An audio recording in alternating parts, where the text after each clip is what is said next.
Hi, everybody. Thank, thank you for joining us this evening. My name is Julian Roberson. I am a second year at Wharton, and I also work as a graduate assistant in the Career Services Office. So I may have met with some of you over the course of the school year. We're really excited to have you all here today. We have a great group of panelists from all over the finance industry who are eager to share their backgrounds with you. I'm joined by another graduate assistant, Chidi, who will go ahead and introduce herself.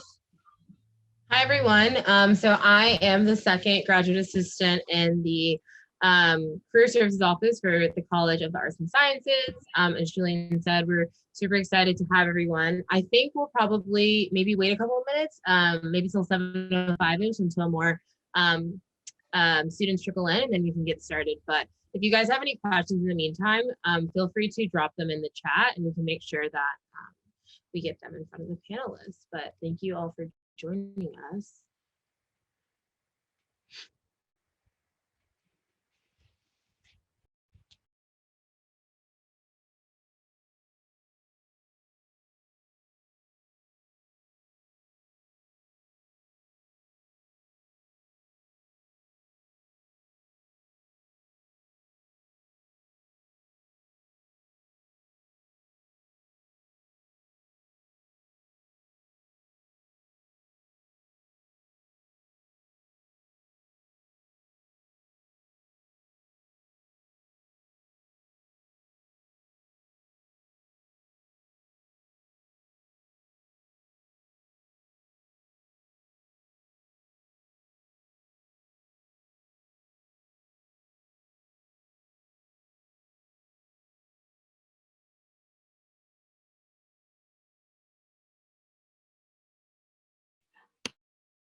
Okay, we'll go ahead and get started.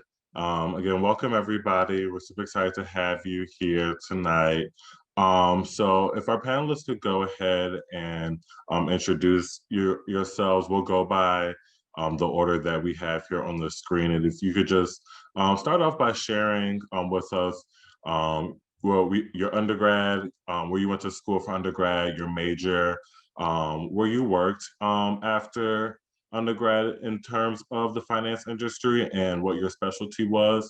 If you also share with us what was your last, I guess, employment level prior to Wharton? I guess I'll go first since my picture is first. So my name is Marvell Martel, originally from Atlanta, Georgia. I went to Emory University in Atlanta, where I majored in economics and political science. After Emory, I joined Barclays. I actually worked with Rachel for a little bit, spoiler alert. Was there for 3 years in their leveraged finance group, focusing on industrials. Got promoted to associate, then left to join ICV Partners, which is a middle market private equity firm, also in New York, where it was basically a generalist firm, and I was an associate there. Hi everyone, I'm Floyce. I I'm from Kenya. I grew up in Kenya. I studied at Strathmore. It's a university in Kenya, and I have worked in a number of different positions, all of them in finance. So straight out of college, I worked with Citi in the operations team in Kenya, and then I moved to as an asset manager. I'll get to it, but I moved to an asset manager soon after. A Kenyan firm. I'm sure you're not familiar with it. And then I moved to Standard Bank, where they had a program I rotated through their corporate and investment banking business, and then settled in the investment banking business as an analyst. I did that for 2 years, covering leverage finance and project finance. And then my very last role before business school, I worked with IFC, which is the private sector arm of the World Bank, in their London office, in their loan syndications team. So debt, basically, but like financing major projects that the company was involved in. Hi, everyone. My name is Rachel Rezik. I'm a Wharton second-year MBA, originally from the suburbs of Chicago.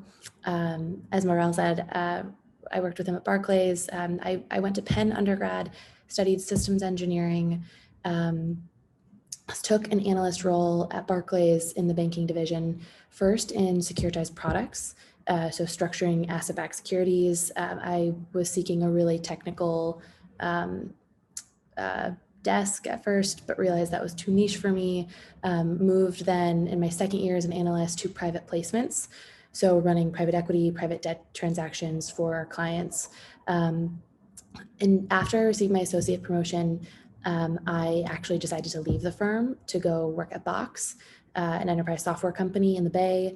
I personally didn't want to be in finance anymore. Happy to get into that a bit later on, and spent about 4 years at Box before coming back to Wharton. Thanks, guys. Okay, so we'll jump right in. And so just curious to start, like, why did you decide to pursue finance after graduation? And when you were kind of thinking about where you are, what industry you're going to recruit for, did you consider other roles, or were you pretty much like set on going into the finance industry?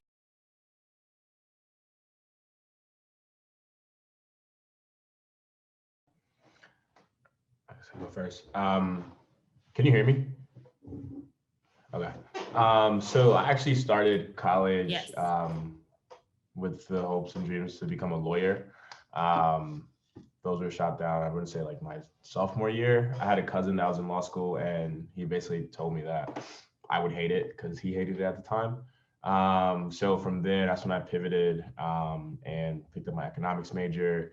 And a lot of my friends, they had done various internships in business, and I was kind of interested in that. Didn't know exactly what I wanted to do, so that's kind of what led me to banking. I knew that it would be kind of like a crash course in business and kind of just getting the fundamentals that were needed to then pivot into wherever I wanted to go. So yeah, that's what got me into investment banking. So I have a bit of a different background because of the undergrad that I went to. My major was in finance, and I knew that I wanted to be in finance. How I arrived at that decision, like that I wanted to major in finance and do finance, was my undergrad was like a commerce undergrad course, and we learned like all different areas of business, marketing, HR, procurement, just everything. And you got to pick which one you enjoyed the most. And from like my lectures and the content, what I had enjoyed was finance. It's what clicked for me. And also, like, I grew up in Kenya, so I started doing business since I want to say 13, from like high school. I started business in high school, and then my undergrad was in business. So I had some time with the material to pick like the side that I wanted to concentrate in. And so when I looked for opportunities, I started from a point of view of knowing I wanted to be in finance, but I did not know in what types of roles specifically. And I did not have that kind of information. Like I did not have people to ask. And so I did quite a bit of trial and error, is why I've moved through so many companies, because I tried the operation side. I didn't enjoy it. I worked in asset management, and I picked out the bits in asset management that I found to be interesting. As a researcher in asset management, that I found, and I realized, and then when I went to work at Standard Bank, I went into a graduate program that took me throughout their business, and I found like what I enjoyed was the investment banking, and it was because of specific things I guess we'll get into later on that I particularly enjoyed, but it was a lot of trial and error for me. So I probably have a bit of a different take on this. As all of you guys all of you undergrads on the call know, Penn is a very pre-professional undergrad school. And a lot of Penn undergrads go into either consulting or banking. Almost everyone I knew during my time at Penn undergrad was going into one of those two. I think 70 or 80% of systems engineers go into consulting or banking. It's kind of crazy. So to an extent, I was very heavily influenced by what I saw around me. From my time in my engineering classes, I knew that I liked solving really complex technical challenges. But I also, from my time in engineering, knew that I didn't like solving those problems solo. Like I absolutely hated being in a lab all day, like cranking on an electrical engineering like circuit board or problem. So it was really important to me to have one, complex, challenging problems, but in an environment where it was very team oriented. And I feel like banking kind of put those two together in a great way. Looking back on kind of my job search as a junior, for junior year summer, I think I could have done a bit more diligence around other types of jobs that would have satisfied kind of the big factors I was looking for in a job. So I really encourage all of you guys to do that, right? Like interview people who took different paths after graduation, interview people who you think have really interesting careers or jobs right now. Like expose yourself to the breadth of possibilities. You'd be really surprised by how many people will actually respond to a cold email, like within the Penn network. Use the Penn directory. It's awesome. Cold LinkedIn outreach to people. People love talking about themselves. It's something I've done in MBA, and it's really been helpful in kind of charting a career path. I do not regret going to investment banking. I think I learned a lot, and there is some sort of aspect of, people see investment banking in your resume and know that you're smart. They know that you're a hard worker. It's, for better or for worse, almost a bit of a stamp of approval.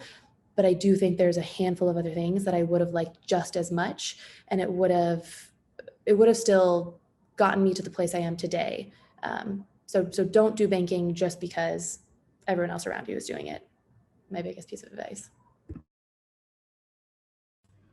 Thank you, Rachel, for already plugging networking for us. That's something me and Julian are always encouraging students to do, but we know, of course, it can be a little daunting at first, but I think that's a really great word of encouragement, knowing that people, again, like love talking about themselves.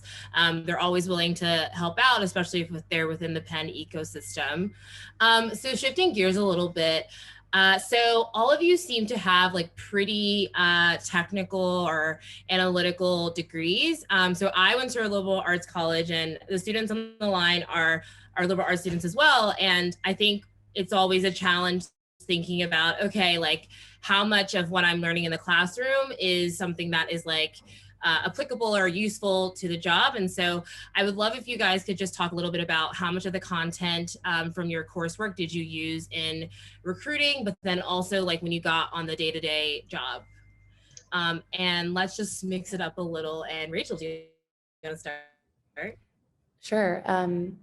For all of you liberal arts majors out there, like, do not worry. I used zero of my coursework in investment banking. I think even some of my friends who were Wharton undergrad used very little of their coursework. I will say I took an accounting and I took a finance course. They were helpful, but you can if to ace an interview, you can just, I forgot what the book name is, but like everyone should know, like there's a investment banking, like recruiting prep book. And you learn everything on the job. All the big investment banks have huge month-long training programs for you. So do not worry about the technical expertise. I'd say the things that I took away that actually were helpful from my courses and from just my schoolwork in investment banking were problem solving, understanding how to break down complex problems into small bite-sized pieces, prioritization, time management, ability to clearly communicate with teammates, bosses, clients. Those are all things that you guys are learning and gaining in your liberal arts classes, and you will definitely be able to put them to work in an investment banking analyst role. Yeah, so I had studied finance in undergrad, and the only difference it made, if I look back, like the main difference that it made was I knew the definitions of things, and that's basically it. Like I knew definitions. When it comes to the work itself, like everyone has said, as Rachel has said, you'll be trained. Like people will train you, and you come in, and everyone has the expectation that you are just starting, and they'll train you, and you'll have the support systems. But like the advantage I had is that I knew some of the terms, and you have access to the internet. You can prepare in advance, like for interviews, with the resources that you have. And like most of the things that you learn through the job are not necessarily things that, say, your counterparts who were working for undergrad would have significantly more information than you, but you learn on the job. Like that's not something that should deter you or stress you. And similarly, like over and above what Rachel has said, it's the same stuff. Presentation, working in a team, and being able to like prioritize your time, and especially communication, like being able to set expectations with the people that you're working with. To be a lot of managing people, and not so much like the technical part of the job itself.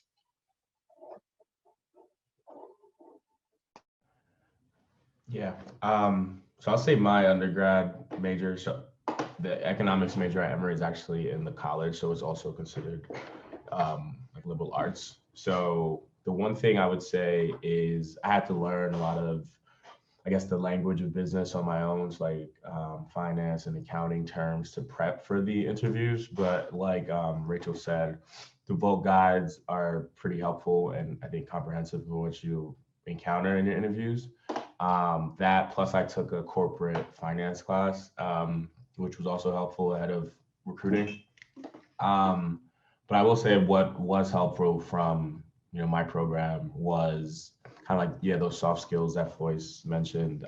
So working with groups, presentation skills, and I guess from a other standpoint, like just understanding more so macroeconomics. So I worked in leverage finance, so a lot of times, interest rates, those are kind of macroeconomic concepts or principles. So it was easy to wrap my head around why the markets were going whichever way they were going at the any given moment. But I guess all that to say, even if you're not a finance major or accounting major, that shouldn't deter you from or scare you from interviewing, because the info is definitely out there and it's definitely doable, especially for, I'm sure, all of y'all. Yeah, thank you guys. So this next question is for Marvell and Rachel. So Marvell, you made a lateral move into what I guess is like notoriously or infamously a role that's hard to recruit for or get to, private equity. And Rachel, like you completely left the industry. So could you both talk a little bit about like how you sort of, one, like how did the opportunities that you moved into, how did they come about? And then also like, how did you position yourself to really like sort of like stand out, like having the backgrounds that you did? Yeah. Oh, yeah. Go for it, Marvell. So having worked so from banking, I moved into private equity. But having worked in the leverage finance group, a lot of times our clients were actually financial sponsors, right? Executing LBOs or like refinancing their capitalization table. So, you know, I was pretty familiar with that business or that asset class generally. But how those opportunities generally come up are through what are called headhunters, which is kind of a crazy process if you think about it. Because say you start your training program in June, I think, and and you hit the desk probably in August.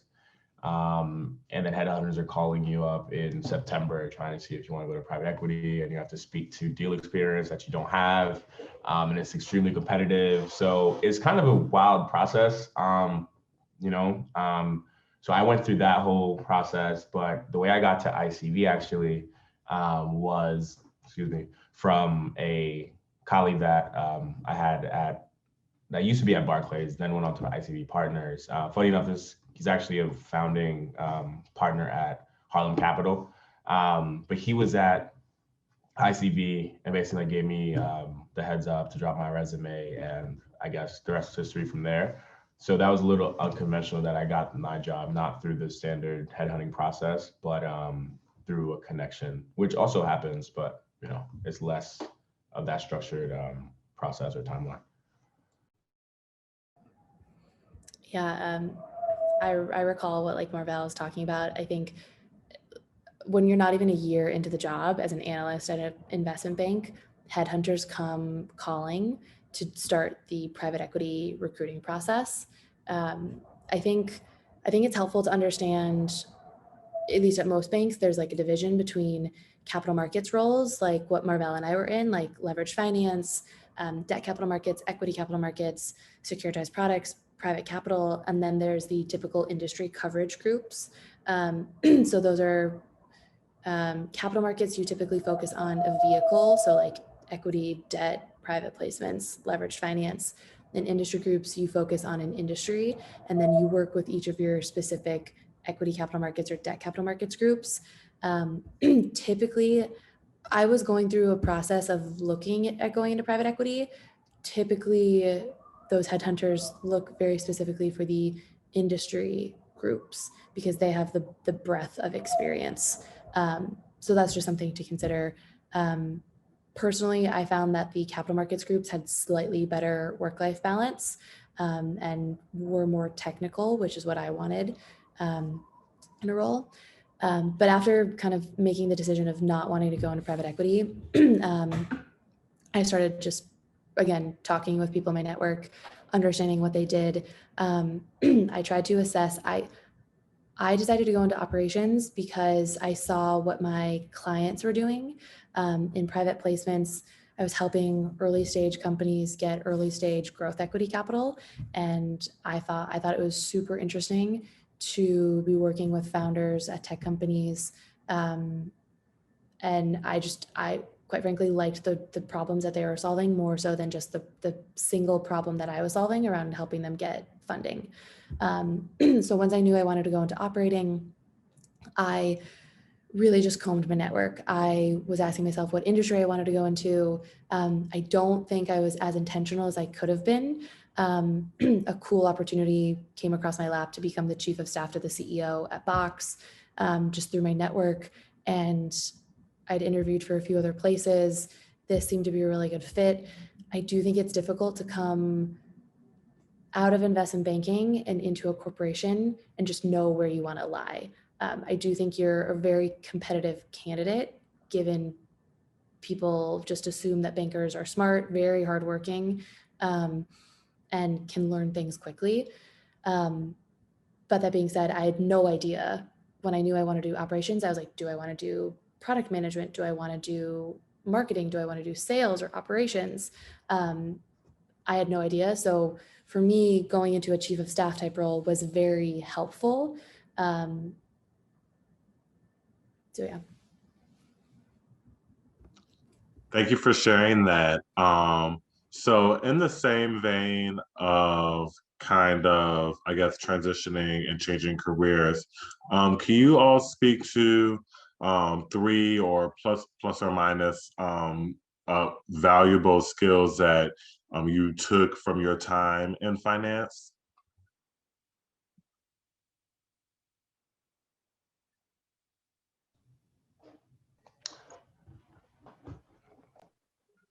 It's okay, I'll go first, Marvel. So for me, the work that I got to do, the very first important thing, like what mattered the most to me was in the role that I've had in the past. The stakeholders that we had at the table were extremely important. Like when I worked in Kenya and also in London, some of the projects that I was working on were with like governments and extremely senior people in companies, and I did not get to contribute too much of the conversation, but just watching how everything was being conducted has shaped a lot of how I move personally in my professional life. And so, and also it has shaped how I see the world and the possibilities for me. And so that has been extremely helpful. And from those interactions, the networks that I have gained have been, I don't know if that's a skill set, but I've gained networks from all those interactions that have been extremely helpful. For me, I intend to remain in finance for the foreseeable future, even the unforeseeable one, in different capacities. I would like to be an investor, and I would like to invest in African companies. And so the skill set is directly related, understanding companies, being able to understand business models and understand the space that they're operating in. Such skills are important for the work that I aim to do into the long term. Yeah, I'll build off of Floyce. I think outside of skills, first I'll hit on the knowledge base. I think understanding how companies of all sizes, of all industries, how they fund themselves is very critical, or it's very helpful, especially now that I'm going into operating. I think it's you take away a great source of knowledge.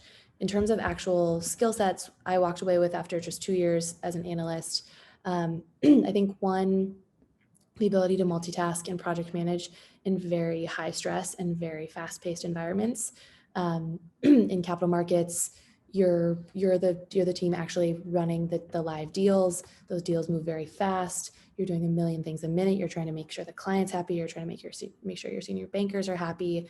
And I think that project management capability has really just been helpful in every facet of both life, personal, professional. Second big takeaway for me was the skill of managing up. So senior bankers can sometimes have really unrealistic expectations. Knowing like how and when to push back in a productive way is handy anywhere. And then finally, the ability, I walked away with the ability to sell and pitch clients.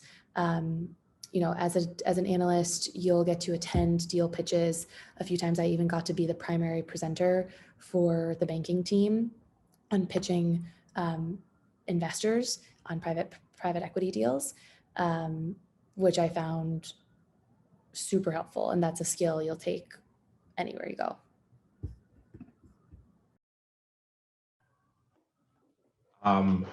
So I think the first one is related to what you said, managing up. So in banking, it's very much a hierarchy.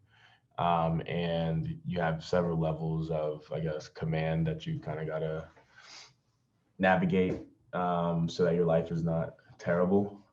So in that sense, I think just kind of learning how to maneuver through a larger organization and kind of making yourself visible, right? Because banking is also pretty competitive. You're ranked at least amongst your class.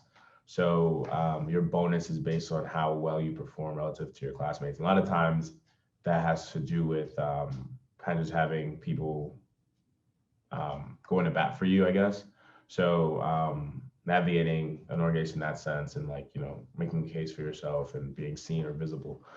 Secondly, I think definitely attention to detail is something that just sticks with me now ever since I started work. I think that goes a long way, especially throughout your career. The smallest things sometimes can be a make or break, right? And I think that level of attention or meticulousness in your work, in your deliverables, says a lot about yourself and the care that you put into your products.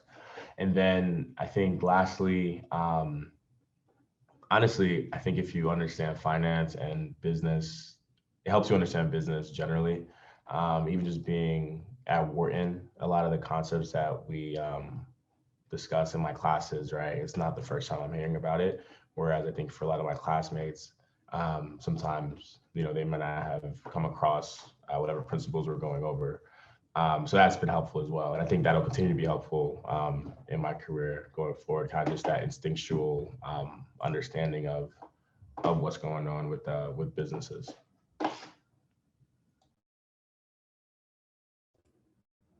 Yeah, thanks, you guys. So I think a number of you have sort of like alluded to this fact of the, I guess, like the intensity of the work. So I had a short stint in banking over the summer, and as long as my hours were, I think the analysts that were on the desk were putting in probably like double.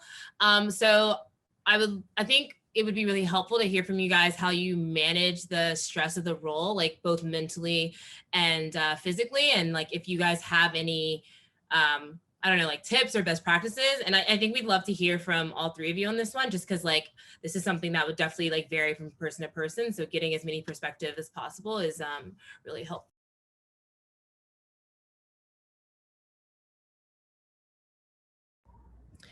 I guess so. I'll kick it off. I think this goes for any job in the real world, but very much so in banking. Putting in your time and like running really hard at the beginning and doing a really good job the first 6 months is going to set you up well for the next however long you work there, right? You build a name for yourself. You build a name that you're reliable, you're accountable, you do good work, and you build those relationships and those you manage up with your superiors to then have more flexibility later at the firm, right? Like you can maybe on a deal, the deal's launching tomorrow, and like I got a call once at like midnight from an MD saying the client wants this part of the deck updated before the deal launches tomorrow at 8 a.m. Because he trusted me to get in at 6 a.m. in the morning to make sure the deck was updated and refreshed and perfect, I didn't have to go back into the office at midnight. So that's where that kind of stuff pays off. I think I personally also tried to maintain my workout schedule to an extent. A lot of the big bulge bracket firms have gyms in the building.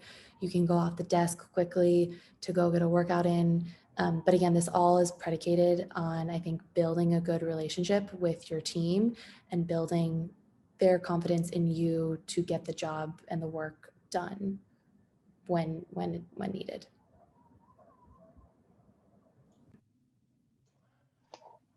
Yeah, I have exactly the same sentiments as Rachel has said. I especially managing up. So for me, I really resisted the whole managing up thing because of my personality and how I am. I resisted it. I was like, my work is good and my work alone should be enough to make sure everyone like sees my contribution. But the reality is that organizations, especially big organizations, there's a lot happening. Your manager has a lot happening in their life, and quite often you have to just make sure you are top of mind in some ways, and that's by communicating and by ensuring they know what you're working on, and also again ensuring that your work speaks for itself, and like let your work speak for you but also speak for you. So basically that's not something that you can avoid. And in terms of like your time, I found for myself that like maintaining some degree of where I could, like maintaining some degree of structure worked for me, like knowing this is how I planned, especially like these are my routines, these are the things that keep me sane, the small things that keep me sane. Like for Rachel, the way it was working out, I have my own other things that I was doing to keep me sane, and just making sure that you have those in place. And the other thing that I think is important, like going into any job, is remembering, like not forgetting yourself, you as a person, and what your personal goals are and what it is you're trying to get out of that experience. And if you have your eyes on the prize, like I'm not saying you'll be able to persevere through anything, but you're able to like extract what's keeping you there and remind yourself like what it is you're trying to get out of that experience. Yeah, I definitely agree with that, Floyd. I think so. In my time at Barclays, I was actually in a great group relative to a lot of, I guess, some of my peers in the sense of like work-life balance. I mean, it wasn't amazing, but I typically leave the office around like 9 o'clock, which relative to other people was good. My private equity experience was a little different. There was a little more, I guess, or less of a work-life balance in that sense, especially if you're on a live deal. But I agree. I think one thing is having a routine, right? Or something during the day that you enjoy that kind of, allows you to de-stress or take your mind off of work for however long. For me, that was doing something active. So working out or play basketball. And then I would say also, I want to say probably a year into my private equity experience, I knew that I wanted to be on the other side of business in terms of I wanted to run my own business one day. So I knew that, my program was a 2-year contract. So I knew after, the last year, I wouldn't be doing this job anymore, at least for the, immediate future, at least. And that definitely did help, just dealing with the stress and all that stuff that came with the job. Marvell just reminded me of something that I've also thought about. Like, I think people matter in banking. I also had a similar experience at Barclays. Marvell had and I actually chose Barclays over some other bulge bracket banks because it's a very collegial, team-oriented atmosphere as opposed to some other firms. And I could tell that from the interviews. I could tell that from my contacts who I knew working at the firm versus other firms. There is obviously difference between groups. If you have the opportunity to network with groups and then choose the group that you want to go into, yes, make sure you're getting the experience and building the knowledge and skills that you want.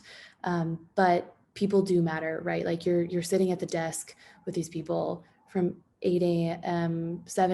till 9, 10 p.m. at night. That being said, building that collegial familial relationship with them is going to make your life a lot happier.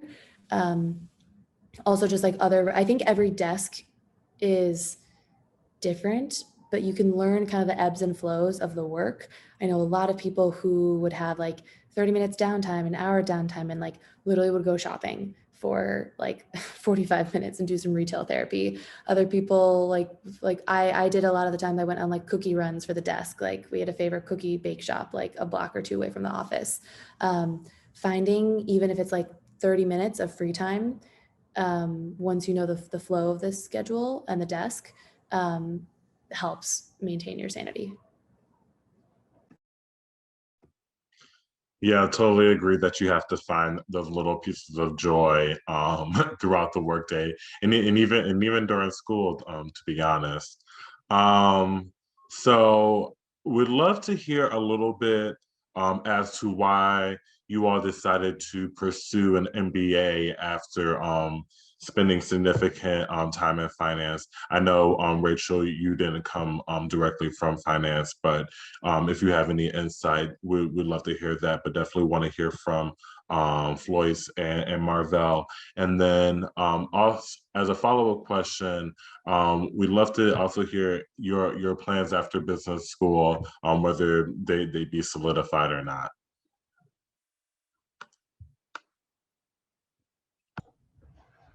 So as I alluded to earlier, after about, I guess, a year into my private equity experience, I kind of had a clear sense of what I wanted to do with my career. And that was on the operational side, right? I wanted to run my own business. So at my firm also, a lot of the senior partners were MBA graduates themselves. So they were very much advocates of going to business school, very supportive of that. And for me, business school just made sense, right? In terms of transition, right, from finance to an operational role, but also I wanted the time, right, to reflect on my career up until then, and what I wanted from my career going forward. And business school has definitely afforded me that. And you'll hear this a lot, but build out my network. But also, I wanted to take a deeper dive into the aspects of business that I hadn't really gotten a chance to dig into, right? Having been in finance, you kind of look at everything through that lens, but business is, needless to say, very faceted, right? And there's a lot of things that make a business work. And I got glimpses and peaks of what those things were, so like marketing or operations, supply chain, all that stuff, but never really got a chance to really like dive into that. So that was another reason why I really want to come to business school. So after business school, I'll be joining a firm called Alpine Investors. They have a program for recent MBA grads called CEO in Training. Basically, they place their MBAs at their portfolio companies as like operational executives. So I get to know what portfolio company I'll be in. So once I know that, maybe I'll update Chidi and Julian. We could let y'all know. But very excited about it. It really is what I came to business school to do. And, I think it's going to be a great opportunity for career acceleration. I'll go next. So I've mentioned like I'd studied in Kenya, worked in Kenya, and I worked in London for a bit, and I wanted to work in this market. And so that was part of the reason that I decided to come back to business school. I mentioned before that I know I will be in finance like into the longer term because it's what I enjoy doing. From like the years that I have been doing this, I know it's what I enjoy doing and what I want to continue doing. And the MBA just gave me the opportunity to like pivot into the American market basically. And post MBA, immediately after, I'll be going back to banking. I'll be in investment banking in New York, but longer term, like I've said, and that is part of it, fits into the plan that I have, at least as I see it, in terms of like the type of experience that I want to get and the types of connections I want to make, and also like the type of experience that I want to get. And I haven't figured out how exactly I'm going to do what I want to do, which is invest in African companies. How exactly I'll do it, but it's my plan, and I'm still working through that. But because of the skills that I feel I'm going to get out of banking, I do not feel like I'm going off like the track that I have planned for myself. And so I'll get like the skills and the experience and meet the right people to be able to make that transition further down the line for myself.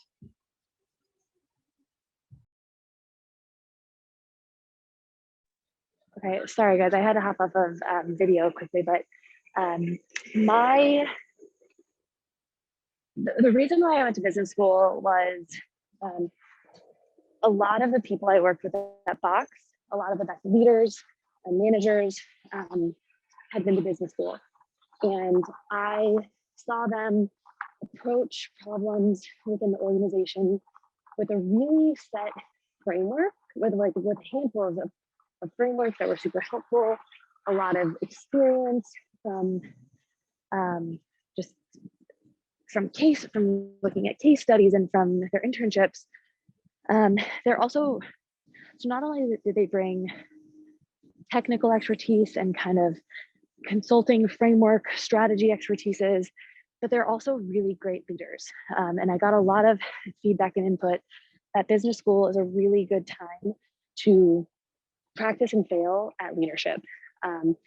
There's a handful of programs and opportunities at Wharton that have helped me further develop my leadership capabilities. So that was really the reason why I came back to business school. I love learning. I feel like there's always more stuff to learn, whether it be like technical and business specific or leadership. My goal, my career North Star is to be working within the food and agriculture industry, either as a C-level kind of operator within a food tech or ag tech company, or to be an investor, like an early stage investor within the food and ag space. So this past summer, I interned at Bayer Monsanto, which is a big agribusiness company. I was at their corporate venture capital arm, investing in early stage ag tech companies. Right now I'm deciding between either going to work at a really early stage ag tech company or to take a role as an early stage investor within the space.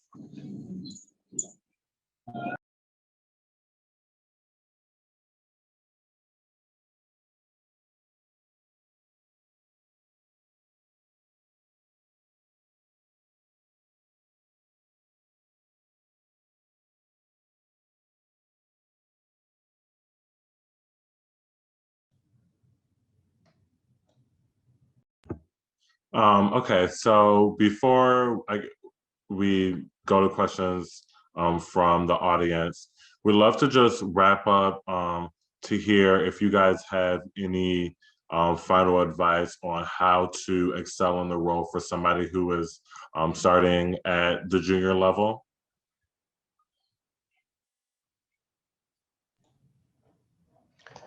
Yeah. Okay, go, Marvel. I'll just say a couple things. One is I guess just make sure you're doing great work.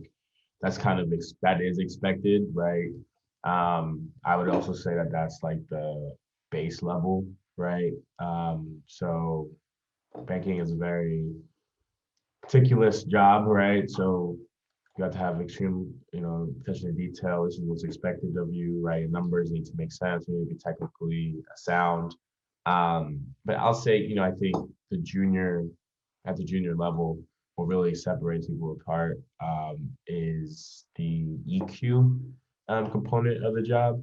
Obviously when you get as an analyst or most as an associate, that's when they more so expect you to start training yourself to become more client facing, et cetera. But I think as an analyst, if you kind of have that mindset, right, and getting your emotional intelligence down and those skills, make those apparent that you can do it, that'll go a long way, right, in terms of putting yourself in that top bucket, right, getting the senior people on your side, et cetera. I think what I have to add, obviously, always do a good job. For me, just decide what your brand is and stick to it in terms of what your brand stands for, in what people are to expect when they see it's you who's doing something. Be consistent, just have a brand that you stand for. And for me, mine is anything that I sign up to do, I do really well. And that's what you can always expect from anything that I say that I'll do. And so that's been important. But I wanted to say, and Rachel had said this earlier, as you're starting your career, and I guess at any stage, it's important to speak to very, very many people, because there are a lot of opportunities in many different spaces that you may not have realized if you do not know that they exist. If you've not had conversations with people, if you've not reached into your network or expanded your worldview, things could be passing you by. I experimented quite a bit because that early in my career, it was so easy to experiment and try. If that's what works for you, it could be worth it trying a couple of different things and finding out what it is that you enjoy. Because it could be hard. It could be hard to just say outrightly, today this is what I know I'll do, when you haven't done that thing before. So speaking to people will give you a view of what their life is like, and then you can match that with your interest, and where the opportunity presents itself, it's good to take a few risks and try things out. That way you can narrow down on the things that give you joy and excite you. Yeah, I will second everything that Marvell and Voice said. I think my three big pieces of advice for anyone who wants to go into an investment banking analyst role is, one, just be ready to work hard. the reality is like you are the lowest man on the totem pole. I do think the industry has gotten better about not requiring kind of like a FaceTime or put your work in, but to an extent, there still are some people who've been in the industry forever. They came in as analysts, they got their butt whooped, and they, to an extent, feel that it's something that analysts, it's like a right of duty, right? Like a passive duty. So just be ready to work hard.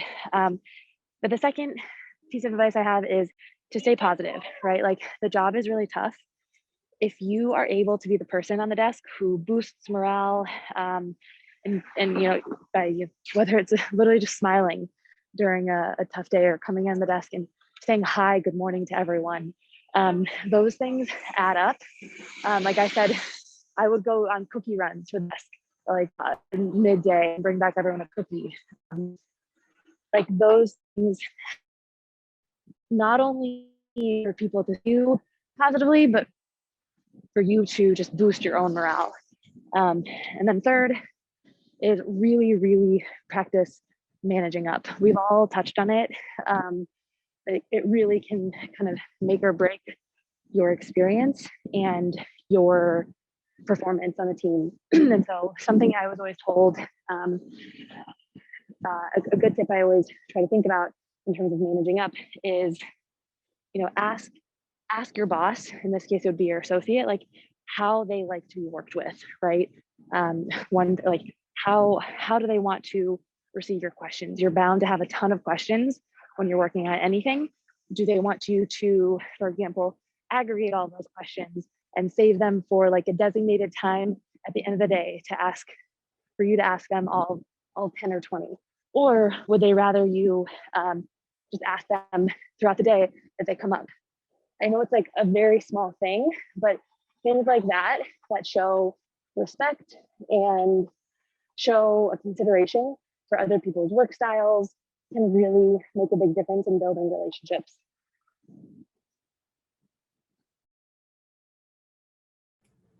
So I selfishly have a question to ask. And again, so I interned in investment banking over the summer. And so I spoke with analysts a lot. And I think one of the things that they struggled with is that like when they had questions, they weren't sure of who it was okay to ask those questions, just because it is very hierarchical and like you're trying to make a good impression, which is important, as all of you have mentioned.